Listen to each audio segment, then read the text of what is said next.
Bismillahirrahmanirrahim. Assalamualaikum warahmatullahi wabarakatuh. Alhamdulillahi ala ihsanih wa syukru lahu ala taufiqihi wa amtinanih. Ashhadu an la ilaha illallah ta'ziman li sya'nihi wa ashhadu anna Muhammadan abduhu wa rasuluhu da'i ila ridwanih. Allahumma salli wa sallim ala nabiyyina Muhammadin wa ala alihi wa sahbihi wa ikhwanih. Allahumma 'allimna ma yanfa'una wanfa'na bima 'allamtana wa zidna 'ilma wa 'amala. Allahumma ihdina li ahsanil akhlaq la yahdi li ahsaniha illa anta wasrif 'anna sayyi'aha la yasrifu 'anna sayyi'aha illa anta amma ba'du.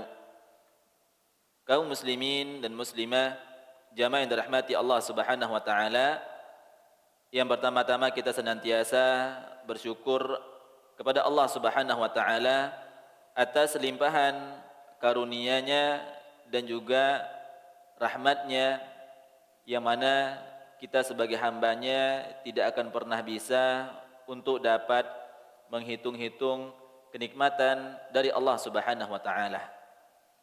Dan di antara bentuk syukur kita kepada Allah Subhanahu wa taala adalah dengan kita meningkatkan ketakwaan kita kepada Allah Subhanahu wa taala.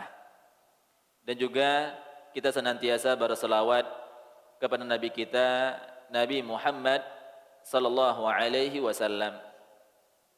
Kaum muslimin dan muslimah, jamaah yang dirahmati Allah Subhanahu wa taala, pada malam hari ini kita kembali melanjutkan kajian kita di dalam kitab Mulakhas fi Syarhi Kitab Tauhid, karya dari atau disyarah oleh Syekh Shalih Al-Fauzan hafizahullahu taala, yang mana kita masih berada di babu ma jaa anna sababa kufri bani Adam wa tarkihim dinahum huwal ghuluwu fis salihin. Bab yang ke-18 dari kitab Tauhid, yang mana muallif rahimahullahu taala mencantumkan bab ma jaa anna sababa kufri bani Adam, bahwasannya di antara sebab kufurnya manusia atau keluarnya manusia dari agama Allah Subhanahu wa taala, wa tarkihim dinahum, dan di antara sebab manusia meninggalkan agamanya adalah huwal ghuluwu fis salihin, adalah ghulu, berlebih-lebihan terhadap orang-orang saleh. Sebagaimana dalil yang pertama yang sudah kita pelajari kemarin di minggu sebelumnya adalah di sini Syekh Muhammad bin Abdul Wahhab rahimahullahu taala mencantumkan firman Allah Subhanahu wa taala di dalam surah An-Nisa ayat 171. Ya ahlal kitab la taghlu fi dinikum. Yang mana Allah Subhanahu wa taala, ya ahlal kitab, wahai ahlul kitab. Siapa ahlul kitab ini? Mereka adalah orang-orang Yahudi dan orang-orang Nasrani. La taghlu, jangan kalian berlebih-lebihan, fi dinikum, di dalam agama kalian. Walaupun di sini khitabnya adalah apa? Adalah kepada orang-orang ahlul kitab, sebagaimana yang telah dijelaskan oleh para ulama, bahwasannya maksudnya di sini adalah seluruhnya, mencakup atau bersifat global atau bersifat umum.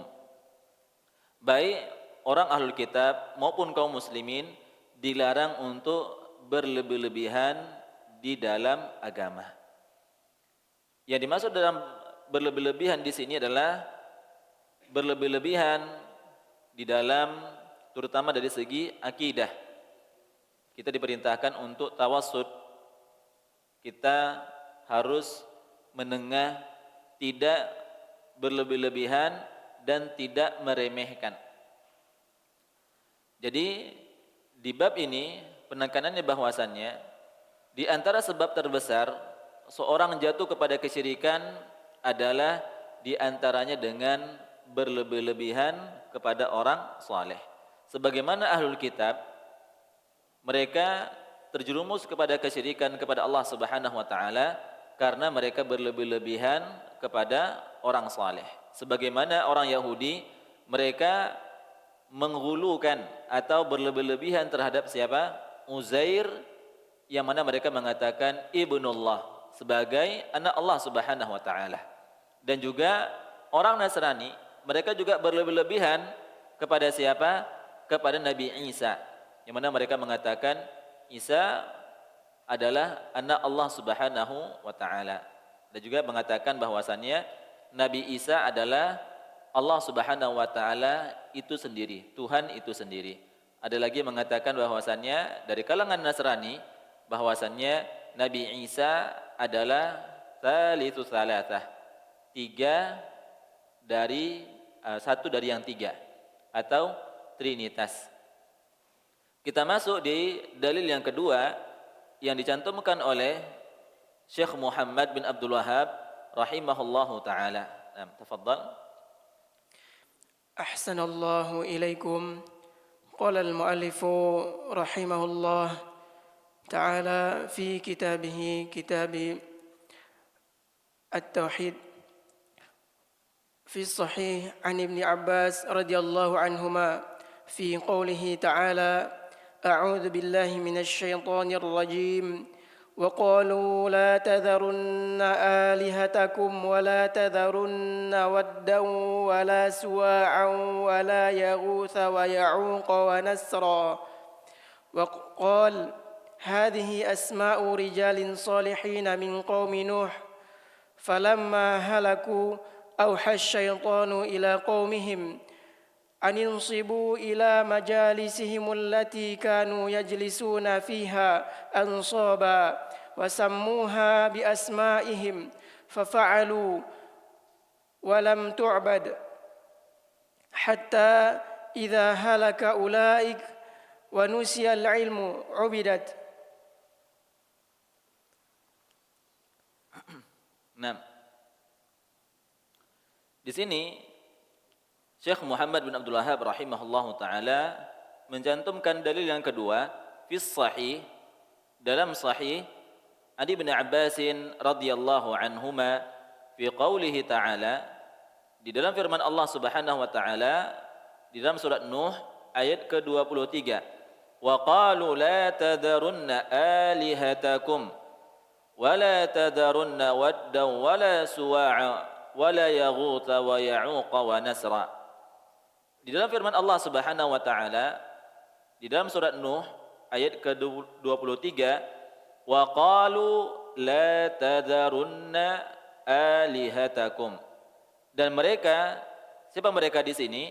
Mereka adalah kaumnya Nabi Nuh alaihi salam.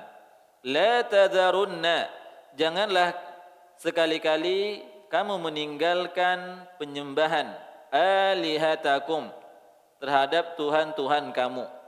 Wala tadarunna, dan janganlah sekali-kali kamu meninggalkan penyembahan waddaw wala suwa'a wala yaghutha wa ya'uqa wa nasra. Jangan sampai kamu meninggalkan penyembahan terhadap wad, suwa, yaghuth, ya'uq dan nasr. Ada 5 yang disebutkan nama-nama di sini.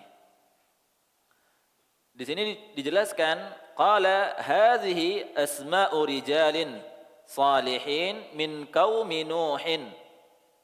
Kata beliau di sini, nama 5 orang yang disebutkan dalam firman Allah Subhanahu wa taala ini dahulunya adalah orang-orang saleh dari kaumnya Nabi Nuh. Falamma halaku auhas syaitanu ila qaumihim. Tak kala orang-orang soleh ini meninggal dunia, syaitan membisikkan kepada kaumnya untuk apa? Aninsibu ila majalisihim allati kanu yajlisuna fiha ansaban wa sammuha bi asma'iha. Lalu syaitan membisikkan kepada mereka, kepada pengikut dari orang-orang soleh ini, bahwasannya buatkan orang-orang soleh ini patung-patung Untuk apa? Untuk supaya orang yang dahulunya dekat dengan orang soleh ini kembali bersemangat. Dan diwahyukan juga atau dibisikkan oleh syaitan tersebut untuk memberikan patung-patung ini nama-nama. Siapa namanya? Ya nama-nama dari orang saleh. Jadi Wadda, Suwa'a, Yaghuth, Ya'uq dan Nasr ini adalah nama-nama orang saleh. Fafa'alu dan mereka pun melakukannya. Dari bisikan setan mereka pun melakukan hal tersebut. Walam tu'bad. Di awalnya tidak untuk disembah. Apa tujuannya? Untuk menambah semangat di dalam beribadah. Untuk bersemangat agar ketika kita melihat orang soleh, teringat kita bahwasannya orang ini dahulu mereka bersemangat dalam beribadah. Sehingga untuk menambah motivasi. Jadi tujuannya jamaah, apa tujuannya? Positif atau negatif? Positif. Untuk apa? Untuk menambah semangat. Ya, misalkan kalau kita, ya mungkin kita misalkan kalau punya teman dekat yang membuat kita semangat dalam beribadah, semangat kita untuk tuntut ilmu, qadarullah dia meninggal. Sehingga kita merasa kehilangan teman dekat kita, orang yang terdekat kita, yang untuk mensupport kita. Lalu kita melihat fotonya, oh iya, dulu saya ketika masih bersama beliau, saya bersemangat belajar. Saya bersemangat di dalam beribadah. Sehingga mulailah dia bersemangat kembali. Jadi di awalnya mereka melakukan atau membuat patung ini tujuannya atau niatnya positif untuk bersemangat di dalam beribadah, tidak untuk disembah. Hatta idza halaka ulaik wa nusiyal ilmu ubidat. Sampailah ketika generasi ini sudah habis, maka yang tadi yang mereka ketika membuat patung ini untuk bersemangat dalam beribadah, dalam menuntut ilmu, ini sudah terlupakan karena jauhnya ilmu sehingga mulailah untuk disembah. Ini siapa yang melakukan? Adalah bisikan dari syaitan. Jadi hadirin yang dirahmati Allah Subhanahu wa taala, kisah Nabi Nuh alaihi salam. Nabi Nuh alaihi salam merupakan rasul yang pertama yang diutus Allah Subhanahu wa taala untuk apa? Untuk memerintahkan kaumnya agar menjauhi kesyirikan. Karena kesyirikan terjadi pertama sekali di zaman Nabi Nuh alaihi salam. Karena di zaman Nabi Adam alaihi salam disebutkan oleh para ulama ada sekitar 10 generasi dari Nabi Nuh, dari Nabi Adam, kepada Nabi Nuh alaihi salam. Ada 10 generasi. 10 generasi ini jamaah berapa tahun? Berapa Pak? Satu generasi itu berapa tahun Pak? Satu generasi 100 tahun Pak. Iya jemaah. Satu generasi berapa Pak Didi? Berapa tahun? 60 tahun. Berarti kalau 10 generasi 600 tahun. Ya. Ini kalau kita dibawakan kepada kita yang sekarang. Kalau dibawakan di zaman Nabi Adam alaihi salam, yang mana umur mereka di kala itu umur mereka panjang-panjang. Nabi Nuh alaihi salam berdakwahnya berapa tahun? 950 tahun Nabi Nuh berdakwah kepada kaumnya. Ini berdakwah tok saja. Diutus sebagai seorang nabi dan rasul, mulai berdakwah selama 950 tahun. Kalau dimasukkan umur sebelum Nabi Nuh diutus, berapa umurnya? Kalau kita samakan dengan nabi-nabi sebelum nabi-nabi rata-rata diutus di umur 40 tahun.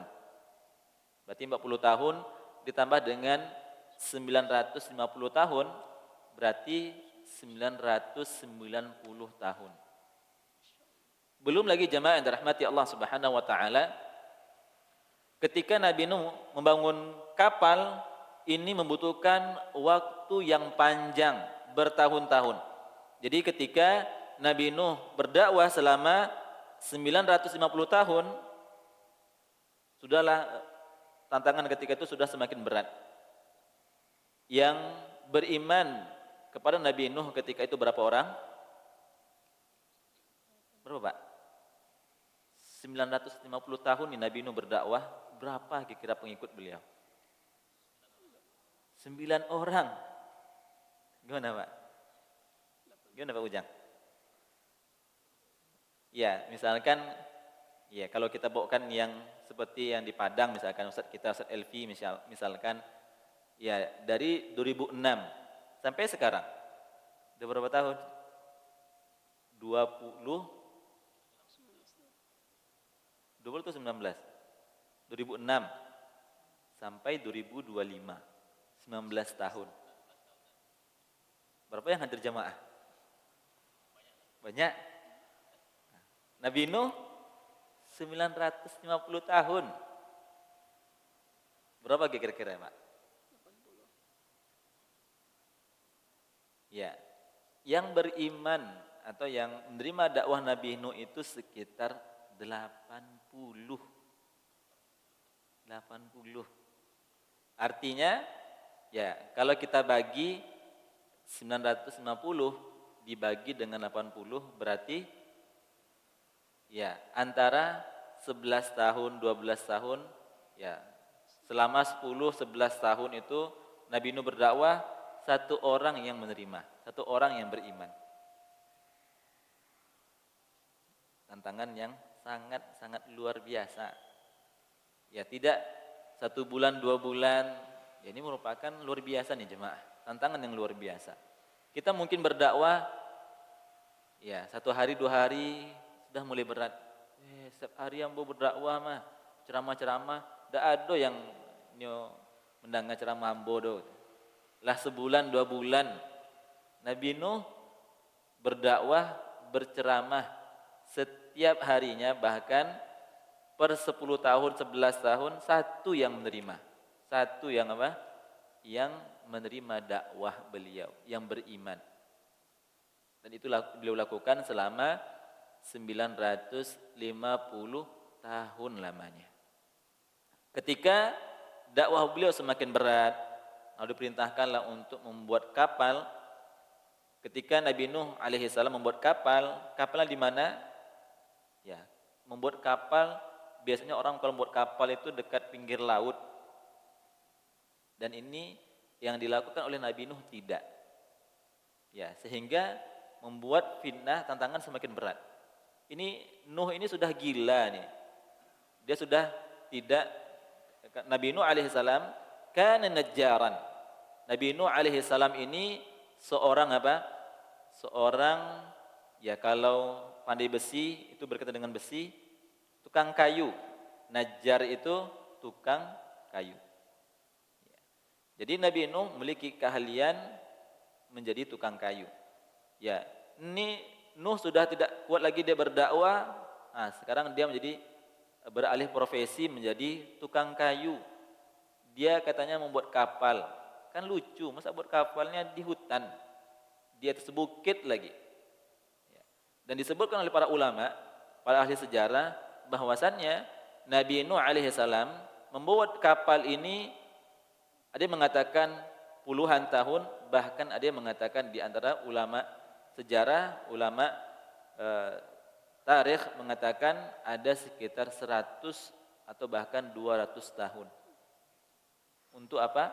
Untuk membangun kapal ini. Ya. Termasuk juga yang dijelaskan oleh Ustaz Firanda hafizahullah taala. Artinya Nabi Nuh alaihissalam hidupnya berapa? Berapa tahun hidupnya? 1000-an. Ya. 1000-an, Pak. 1000 tahun lebih umurnya. Ya kita di zaman sekarang ya di atas 100 tahun itu sudah sangat-sangat langka. Ini 1000 tahun umurnya. 10 abad, Pak. Itulah umurnya. Jadi kalau Nabi Nuh saja sampai 1000 tahun, berarti 10 kurun, 10 generasi, berapa Pak? ada sekitar 10.000 tahun jaraknya antara Nabi Adam sampai kepada Nabi Nuh alaihissalam. Jarak yang sangat-sangat jauh. Jadi antara di zaman Nabi Adam sampai zaman Nabi Nuh itu tidak ada kesyirikan. Sebelum Nabi Nuh alaihissalam. Sampai 10 kurun, 10 generasi tidak ada kesyirikan. Sampailah di zaman Nabi Nuh alaihissalam. Berawal dari apa? Dari berlebih-lebihan kepada orang soleh. Dan juga jemaah yang dirahmati Allah Subhanahu wa taala. Kita lihat bagaimana godaan dari setan. Godaan setan itu luar biasa. Akan tapi setan di sini dia dalam melakukan strategi, merencanakan strategi, dia mau bersabar. Ya, 10 generasi baru dia melihat hasilnya. Ya, bagaimana sabarnya apa? Sabarnya iblis atau setan dalam menggoda manusia agar mereka jatuh kepada kesyirikan kepada Allah Subhanahu wa taala.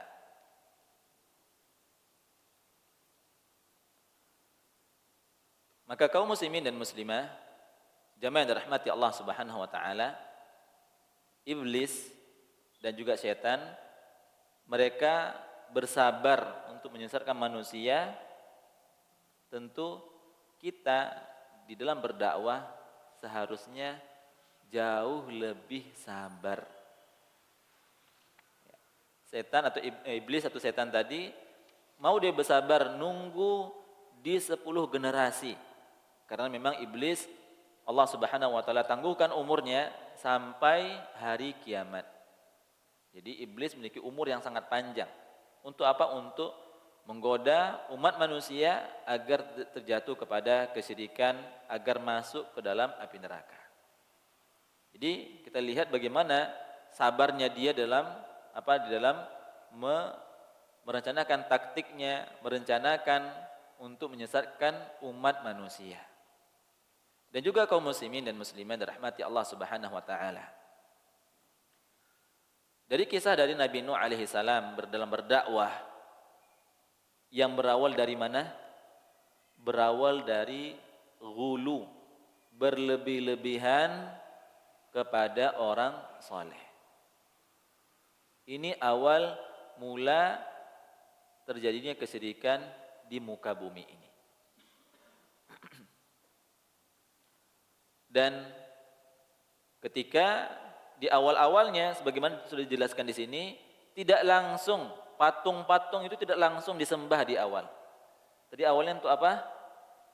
Untuk menjadikan atau untuk menambah semangat. Ya, untuk menambah motivasi. Itu awalnya. Bukan yang lain-lain. Bukan buatkan patung untuk disembah, tidak. Tapi niatnya untuk apa? Untuk hal yang positif. Kita lihat sekarang, di zaman sekarang juga sama.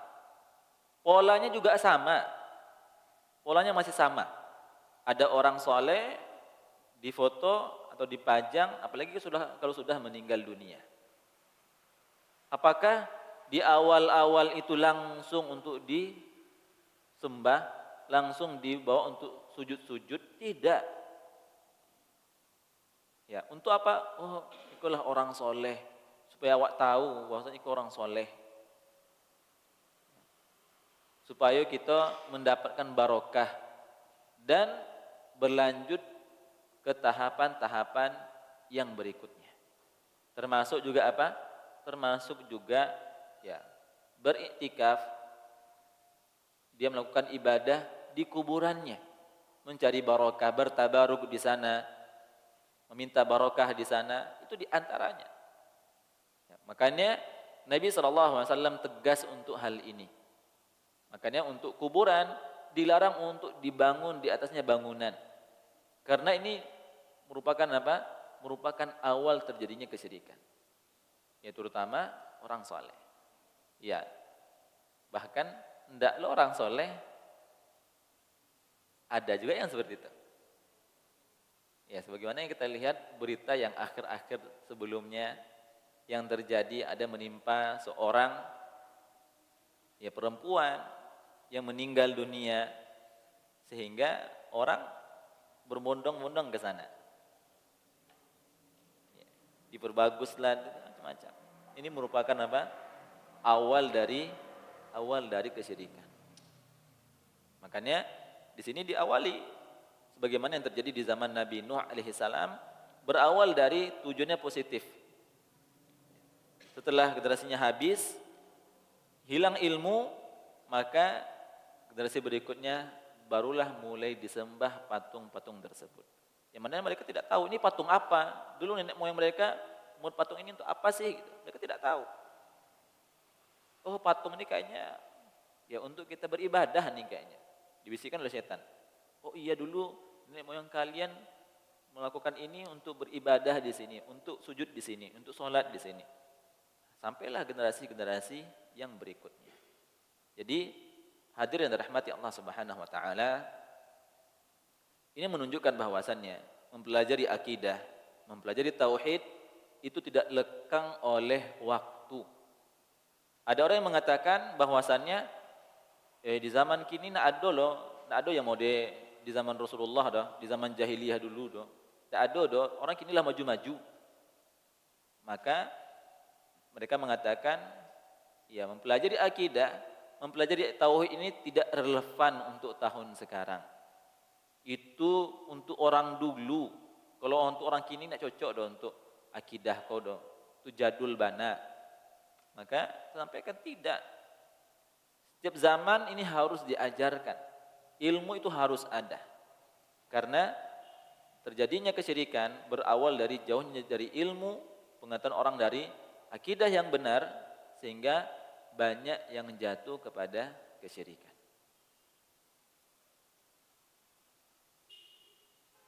Kaum muslimin dan muslimat dirahmati Allah Subhanahu wa taala, di sini juga dijelaskan hatta idza halaka ulaik ay alladziina nasabuha liyatadhakkaru bi ru'yatiha af'ali ashabiha fayanshitu 'ala al-ibadah. Sampai mereka meninggal dunia, generasi pertama hilang, maka mereka pun lupa. Dilupakan apa yang mereka lakukan untuk tujuan mereka melakukan hal tersebut. Ubidat ay tilkal asnam lamma qala lahum syaitan inna aba'ukum kanu ya'budunaha. Lalu setan membisikkan kepada generasi berikutnya, generasi kedua, bahwasannya nenek moyang kalian, ayah-ayah kalian dahulu menyembah patung ini. Kenapa mereka bisa melakukan hal itu? Karena mereka jauh dari agama, jauh dari ilmu, jauh dari agama. Ini yang membuat orang akan binasa. Maka hadirin jamaah yang dirahmati Allah Subhanahu wa taala, ini pentingnya kita mengajarkan anak-anak kita akidah yang benar, tauhid yang benar, agar mereka memiliki ilmu. Karena kalau mereka jauh dari ilmu akidah, dari ilmu tauhid, maka inilah menjadi awal kesesatan. Di antara makna al-ijmali lil athar, makna secara umum dari athar yang dikatakan oleh Ibnu Abbas ini, yufassiru Ibnu Abbas radhiyallahu anhuma hadhihi al-ayat al-karimah bi anna hadhihi al-alihah allati dzakara Allah anna qauma Nuhin tawasaw bil istimrar ala ibadatiha ba'dama nahahum nabiyuhum Nuh alaihi salam anis syirki billah annaha fil asl asma'i rijalin salihin minhum ghalau fihim bitaswil syaitan lahum hatta nasabu suwarahum fa'ala amru bihadhihi suwar ila an sarat asnaman tu'badu min dunillah. Jadi di sini juga dijelaskan oleh Syekh Shalih Al-Fauzan hafizahullah taala makna secara umum dari athar ini, bahwasannya Allah Subhanahu wa taala menyebutkan kaum Nuh yang mana mereka tawasau, memberikan wasiat bil istimrar, dengan melanjutkan ala ibadatiha, setelah mereka diperintahkan untuk menjauhi menyembah patung-patung tersebut, akan tapi mereka tetap melakukannya. Kenapa? Karena ghalau fihim bitaswilis syaitani lahum hatta nasabu suwarahum, yang mana mereka berlebih-lebihan terhadap orang soleh tersebut. Mereka membuat suar, membuat gambar, membuat patung. Maka yang awalnya patung tersebut untuk menjadikan semangat bagi mereka, maka berubahlah sarat asnaman tu'badu min dunillah. Jadilah patung-patung tersebut disembah selain dari Allah Subhanahu wa taala. Wa ma dzakarahu Ibnu Qayyim wa bi ma'na ma dzakarahu al-Bukhari illa annahu dzakara anna 'uqufahum 'ala quburihim kana qabla taswirihim fa huwa yudhifu ila ma sabaqa anna al-'uqufa 'ala al-quburi sababun li'ibadatiha aidan. Di sini juga dicantumkan perkataan dari Imam Al-Qayyim rahimahullahu taala bahwasannya banyak di antara para ulama salaf terdahulu mereka mengatakan setelah mereka meninggal dunia, setelah orang-orang soleh ini meninggal, banyak orang-orang yang berbondong-bondong mendatangi kuburan mereka. Lalu mereka membuat patung-patung, kemudian setelah berjalannya waktu berapa lama akhirnya patung-patung tersebut dijadikan sebagai sesembahan. Di sini jemaah dirahmati Allah Subhanahu wa taala, Imam Al-Qayyim rahimahullahu taala menjelaskan bagaimana tahapan-tahapan syaitan di dalam menggoda manusia sehingga akhirnya mereka menyembah penghuni kubur, dan itu dalam bentuk bertahap, tidak langsung. Makanya seperti kita katakan di awal, bagaimana Rasulullah SAW sangat-sangat tegas dengan hal ini, sangat-sangat tegas dengan hal-hal yang dapat menjerumuskan umatnya kepada kesyirikan. Di antaranya tidak boleh kita berlebih-lebihan kepada orang saleh, tidak boleh membangun bangunan di atas kubur. Ini merupakan di antara apa? Di antara sebab-sebab pintu-pintu kesyirikan. Ya, mungkin kita azan terlebih dahulu. Kaum muslimin dan muslimah yang rahmati Allah Subhanahu wa taala, ma yustafadu minal athar, apa yang bisa kita ambil dari athar ini sebagaimana yang telah dituliskan oleh Syekh Saleh Al-Fauzan hafizahullahu taala. Yang pertama, annal ghuluwa fis salihin sababun li'ibadatihim min dunillahi wa tarkid dini bil kulliyah.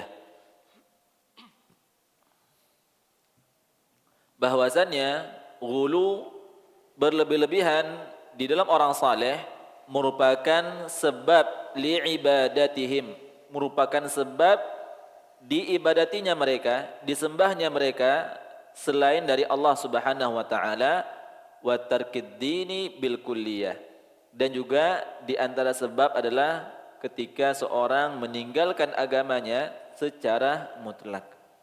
Kita lihat kaum muslimin dan muslimat rahmati Allah Subhanahu wa taala, generasi muda kita lihat saat ini mereka secara berlahan-lahan terasa sadar atau tidak sadarnya mereka digiring untuk menjauhi agama mereka.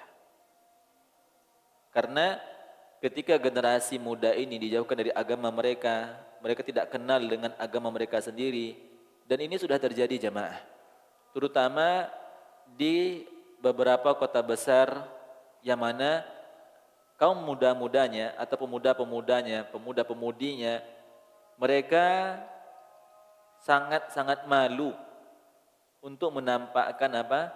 Menampakkan identitas mereka sebagai seorang muslim. Bagi laki-lakinya, mereka mengerjakan sholat di masjid, ini merupakan hal yang seperti hal yang memalukan. Mereka takut dikatakan kolot, orang yang jadul, orang yang orang yang hina. Karena bagi sebagian orang mereka ingin ingin meracuni kaum muslimin, bahwasannya terutama bagi pemuda-pemudanya, orang yang belajar agama itu identik dengan orang yang orang yang jadul, orang yang tidak tidak melek dengan teknologi. Begitu juga dengan dengan para pemudinya, bagi muslimahnya, mereka kalau menggunakan jilbab ini merupakan hal yang bisa dikatakan tidak modern, tidak kekinian. Ini sudah mulai ada, sudah mulai terjadi terutama di kota-kota besar. Disibukkan dengan gadget, disibukkan dengan berbagai macam permainan, berbagai macam aktivitas yang membuat mereka jauh dari agama. Ketika pemuda-pemuda kaum muslimin jauh dari agamanya, maka yang terjadi setelahnya adalah kerusakan dan kerusakan. Ya, di antara kerusakan terbesar adalah merajalelanya kesyirikan. Kenapa? Ada di beberapa daerah seperti yang terjadi akhir-akhir ini adalah kenapa ada kuburan, bahkan dia bukan orang yang soleh, tapi dia seperti dipuja-puja dan dihormati sampai berlebih-lebihan. Bahkan kita lihat beberapa video yang beredar itu sudah seperti pasar, bahkan ada ojek khususnya untuk ke sana. Kalau kita lihat, meninggalnya saja dalam kondisi yang mensedihkan. Tapi karena terlalu sangat empati sekali, sampailah kepada tahap yang berlebih-lebihan. Oh, kuburannya harum, kuburannya wangi itu karena bunganya banyak, setinggi ini bunganya. Gimana enggak wangi, gimana enggak harum gitu. Jadi kok bisa terjadi hal yang seperti ini? Sebab utamanya karena jauhnya dari agama. Dan juga yang kedua, bagaimana dikatakan oleh Syekh Shalih Al-Fauzan, istifadah dari dalil ini, at-tahdhiru minat taswir wa ta'liqis suwar la siyama suwar al-'udhama. Larangan keras dari menggambar, melukis, memfoto, menggantungkan foto-foto, gambar-gambar orang saleh, ini merupakan pintu dari kesyirikan. Yang ketiga, at-tahdhiru min makri syaitan wa 'irdhihi al-batil fi suratil haqq. Larangan keras dari makar-makar syaitan dan juga kebatilan-kebatilannya dalam bentuk yang benar. Tadi kita lihat bagaimana di awal syaitan membisikkan generasi pertama itu membuat patung, tujuannya? Untuk menambah semangat dalam beribadah. Positif atau negatif? Positif. Tujuannya baik, tapi itu merupakan makar syaitan. Tujuan setan dia tidak langsung. Kalau mungkin seandainya kalau setan langsung aja diperintahkan orang ini buat patung untuk disembah, nggak akan terjadi. Mereka pasti tidak akan mau mengikutinya. Tapi kita lihat bagaimana perjuangan setan, dia bersabar untuk hal ini. At-tahdziru minal bid'ah wal muhdatsat walau hasuna qasdu fa'iliha.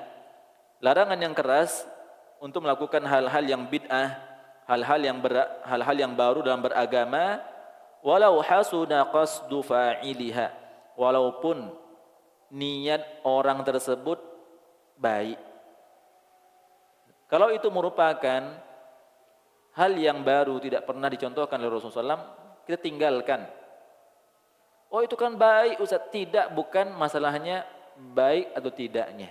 Karena kita di dalam beragama, patokan kita ada enggak perintah dari Rasulullah ataukah tidak. Itu patokannya. Bukan, oh itu kan kebaikan Ustaz. Ada orang yang apa? Yang dia baca zikir Allah, Allah, Allah, Allah, Allah. Ribuan. Kan baik Ustaz zikir. Ada enggak dalilnya? Ada enggak perintahnya dari Rasulullah? Kalau tidak ada sudah tinggalkan.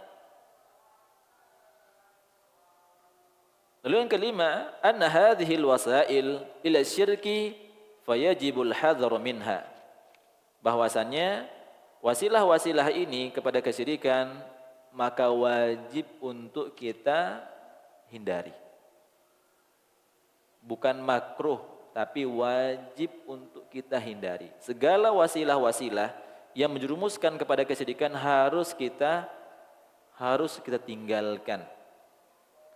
Ma'rifatu qadri wujudil ilmi wa madrati faqdihi.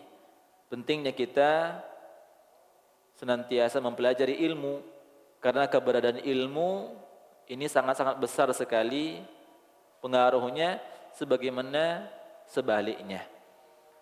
Ketiadaan ilmu ini merupakan bencana terbesar. Makanya